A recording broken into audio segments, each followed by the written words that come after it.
असेल की अहिल्या देवींची जयंती साजरी करायला जायचं कुठं, त्यांच्या पुढे प्रश्न पडतो. कुठं जायचं? आता 31 तारखेला पण इथल्या गडी शोध होते, जायचं कुठं? मग फोटो कुठं तर आणायचं आणि पूजा. कारण अहिल्या देवींचं स्मारक ईश्वरपूर अखंड तालुक्यामध्ये नाही. आणि म्हणून आजच्या जयंतीच्या दिनानिमित्त आपण ठरवलं पाहिजे. गेल्या वर्षी कुणीतरी फेटे बांधून घेतले, म्हणले आम्ही अहिल्या देवींचं स्मारक पुढच्या वर्षापर्यंत पूर्ण करणार. आजपर्यंत ते कुठलं पूर्ण नाही. मी तुम्हाला आवाहन करतो, इथल्या सत्ताधाऱ्यांच्याकडून आपल्याला स्मारक नको आहे, आपल्याला ते स्मारक सगळ्यांच्या सहभागानं उभा करायचं आहे. मान्य आहे का तुम्हाला? चिमन भाऊंचं काम जागा उपलब्ध करून देणं. सदाभाऊ आहेत, मी आहे, चिमन भाऊ आहेत, सतुभाऊ आहेत, सगळे आम्ही फंड तुम्हाला उपलब्ध करून देतो. आणि अहिल्या देवींचा पुतळा आपण लोकवर्गणीत उभा करू, कारण ते सन्मानाचं प्रतीक असणार आहे, ऊर्जा देणारं प्रतीक असणार आहे. समोरचे लोक म्हणा आम्ही स्मारक बनतो, ते गुलामीचं चिन्ह होईल. ते स्मारक आम्हाला नको आहे आणि त्यांनी गरज पण नाही. आतापर्यंत झोपले होते का नाही? अहिल्या देवी काय आता का नाही झालं? अण्णाभाऊ साठेंचं स्मारक मोठ्या प्रमाणात नाही झालं. कर्मवीर भाऊराव पाटलांचं स्मारक, अरे एवढ्या लोकांना त्यांनी हजारो लाखो लोकांचं कल्याण झालं. कर्मवीर भाऊरावांच्या नेतृत्वामध्ये त्यांचं या तालुक्यामध्ये गाव असताना पण स्मारक झालं नाही. हे सगळं काम आपल्याला अहिल्या देवीच्या जयंतीच्या निमित्तानं आपल्या सर्वांना हातामध्ये घ्यायचं आहे. हे आपण सगळ्यांनी लक्षात ठेवा. अरे अहिल्या देवीचं इतकं मोठं काम आहे. एका सामान्य कुटुंबातली मुलगी, चौंडी सारख्या छोट्या गावातल्या मानकोजी शिंदे, सुशीला शिंदेच्या पोटची मुलगी, 8व्या वर्षी त्यांचा विवाह होतोय. अरे 8 वर्षात काय कळतं सांगा ना? 8व्या वर्षी विवाह होतोय. 29व्या वयाच्या वर्षी त्यांना खंडोळेराय आपले राजे कुंभेरीच्या युद्धामध्ये त्यांना मरण येत आहे.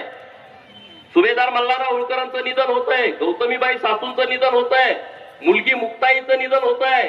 फणसेंचं निधन होत आहे. खंडेरावांच्या सोबत त्यांच्या सगळ्या राण्या सती जात आहेत.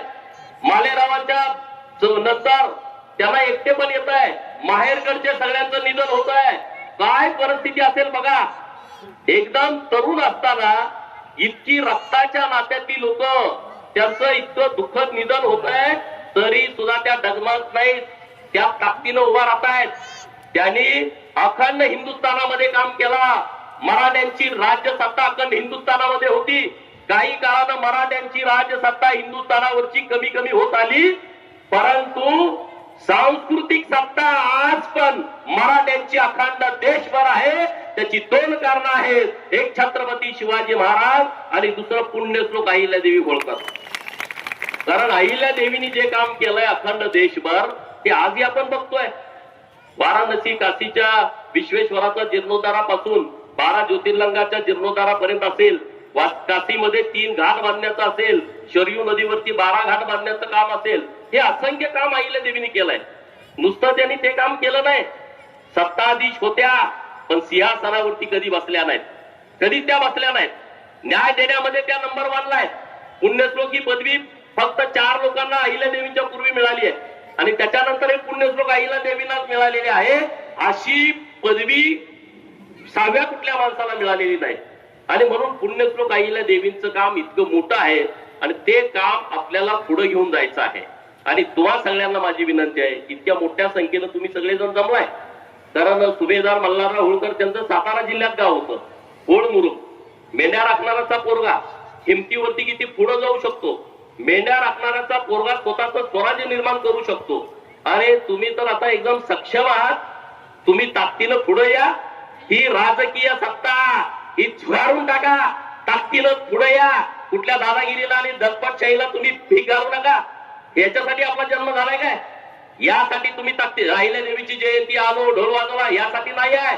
अहिल्या देवींच्या जयंतीच्या निमित्तानं तुम्ही इथून ऊर्जा घेऊन गेला पाहिजे की आता गुलामगिरीचं ऊस हे पीक आपण बंद केलं पाहिजे, तर तुम्ही राजकीय क्रांती करू शकता.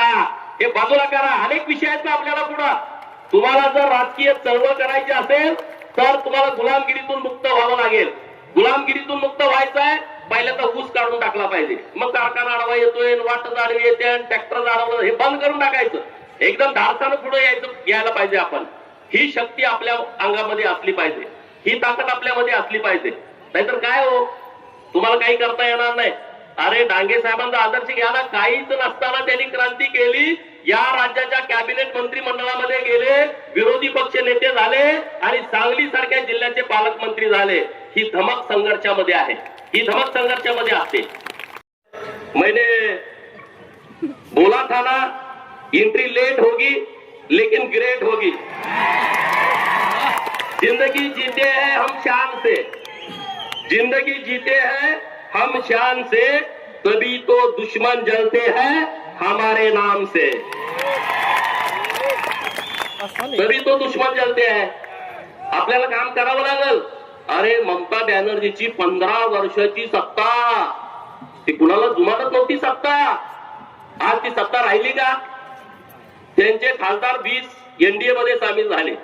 80 पैकी 60 आमदार त्यांनी वेगळा गट स्थापन केला.